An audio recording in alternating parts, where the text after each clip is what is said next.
What if I told you that in the most dangerous courts in history, there was one person who could insult the king, mock the queen, and survive? Not a noble, not a general, not a priest. A fool. Or at least, that's what they wanted everyone to think. In a candlelit hall thick with incense and ambition, a king sits on a raised throne. Around him, armored knights, whispering nobles, calculating advisors. Every word spoken in this room could mean reward or execution. And then, a man in Motley steps forward, bells sewn into his hat, a wooden scepter with a carved fool's head. He trips deliberately. The court laughs. He bows low. And then he says something that no one else would dare say. "My lord, perhaps the French were not the problem. Perhaps your generals were." The room freezes. But the king laughs, and just like that, truth survives another day. This was the paradox of the court jester. He looked ridiculous. He acted foolish. But often, he was the smartest man in the room. Court jesters didn't suddenly appear in medieval castles. Their roots stretched deep into ancient civilizations. In ancient Egypt, tomb paintings depict entertainers who performed comic routines for pharaohs. Humor was sacred. Laughter warded off evil spirits. In ancient Rome, during Saturnalia festivals, social roles reversed. Slaves mocked masters. Satire became a safety valve for tension in a rigid society. But the medieval European jester, the one we recognize, emerged around the 12th century. Feudal courts were dangerous ecosystems, kings ruled by divine right, nobles plotted, clergy judged. A wrong word could mean death. Rulers needed information, they needed honest feedback. But fear silenced honesty. So they created a role designed to break the rules. The jester was officially the fool. Unofficially, a licensed truth-teller. This wasn't accidental. It was psychological genius. Not all jesters were the same. There were two primary types. The natural fool. These were individuals with physical or intellectual disabilities. In a cruel reality of the Middle Ages, some were kept at court as living curiosities. It's uncomfortable, but historically accurate. Some rulers believed that keeping a natural fool warded off bad luck. Others simply treated them as entertainment. For many, life was humiliating. But even here, there are complexities. Some natural fools developed close bonds with royalty, becoming companions rather than spectacles. The licensed fool. These were professional performers, highly intelligent, skilled in music, poetry, acrobatics, satire, and political commentary. They wore the iconic Motley, mismatched colors symbolizing their outsider status. And they carried a bauble, a stick topped with a carved fool's head, symbolizing their mirror to the king. The licensed fool could say what others could not. But this freedom came with risk.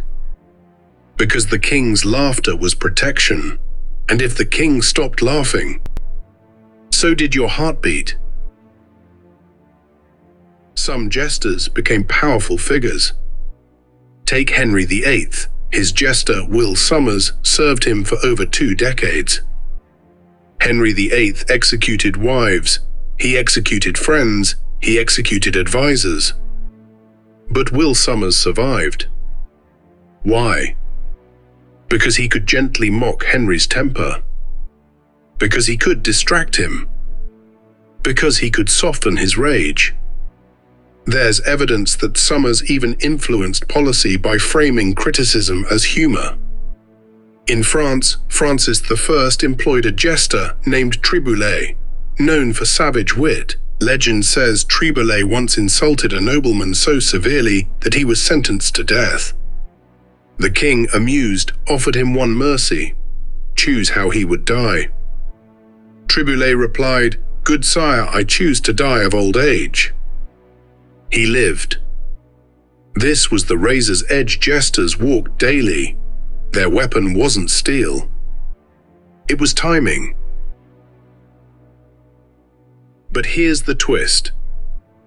Not all rulers tolerated their fools, and some jesters paid the ultimate price. Because when satire stops being funny, it becomes dangerous. Being a court jester sounds glamorous. It wasn't. You were socially isolated, too close to the king for the nobles to trust you, too privileged to be one of the servants. You lived in a liminal space, neither noble nor peasant. If the king died, your protection vanished.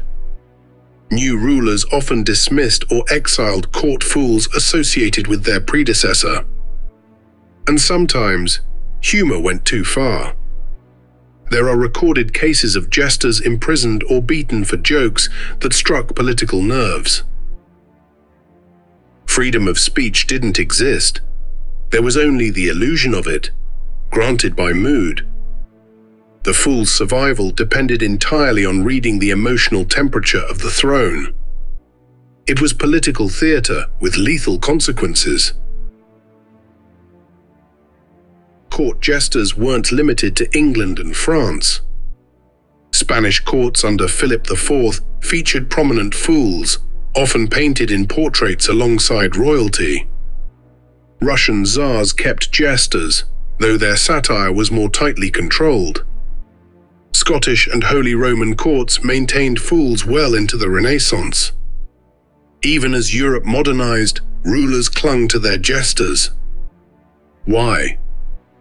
Because absolute power creates isolation, and isolation creates blindness.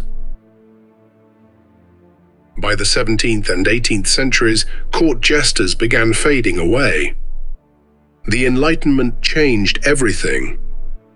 Power slowly shifted from absolute monarchs to parliaments. Criticism no longer needed bells and Motley, it found ink. Satire moved into pamphlets, newspapers, and political cartoons. The licensed fool became obsolete, because society itself was becoming louder. But the archetype didn't vanish. It transformed. Today, the role once played by the court jester lives on. It lives on in political cartoonists, satirical writers, stand-up comedians, late-night hosts. When satire exposes hypocrisy, when humor makes power uncomfortable, that is the legacy of the jester. But there's a difference. Modern satire doesn't rely on one ruler's mood, it relies on public support. The fool is no longer protected by the king. He is protected by the audience, or punished by them. The stage replaced the throne, the microphone replaced the bauble, but the function remains the same: to say what others are afraid to say. The court jester wasn't random chaos, he was controlled chaos. A ruler surrounded by agreement becomes dangerous. A ruler who occasionally hears mockery remains human.